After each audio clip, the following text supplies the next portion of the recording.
1000 விளக்கு தொகுதியில் 1000 பணிகள் என்கின்ற அந்த தலைப்பில் தான் எல்லா பணிகளையும் செய்ய இருக்கிறோம். 1000 விளக்கு தொகுதியில் 1000 பணிகள். ஏராளமான பிரச்சனைகள் இருக்கிறது. நாளை மாலை 1000 விளக்கு தொகுதியில் உள்ள அனைத்து விளையாட்டு மைதானங்களுக்கு செல்ல இருக்கிறோம்.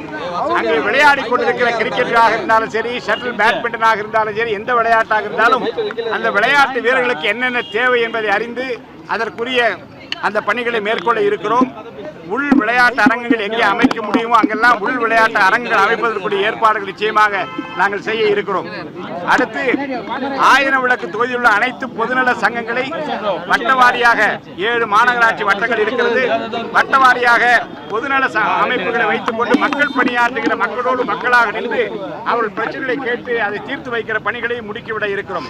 ஆக 1000 விளக்கு பகுதியிலே இறைவனுடைய ஆசையோடு நம்முடைய முதல்வருடைய ஆசையோடு பணிகளை துவக்கி இருக்கிறோம். உங்களுடைய முழுமையான ஒத்துழைப்பை நான் என்றைக்கும் நாடுகின்றேன். நன்றி, வணக்கம். அமைச்சரவை பட்டியல் முதல் கட்டமாக வெளியே இருக்கு. அடுத்த கட்ட பட்டியல் எப்போது வரும்? அமைச்சரவை இன்னும் முழுமை பெறாம இருக்கு சார். மைக் அளவு கீழே எதை எப்போது செய்ய வேண்டும் என்பதை நன்றாக அறிந்திருக்கிற முதலமைச்சர் கிடைத்திருக்கிறார். ஏற்ற நேரத்தில் ஏற்ற விதமாக அவர் செயல்படுவார்.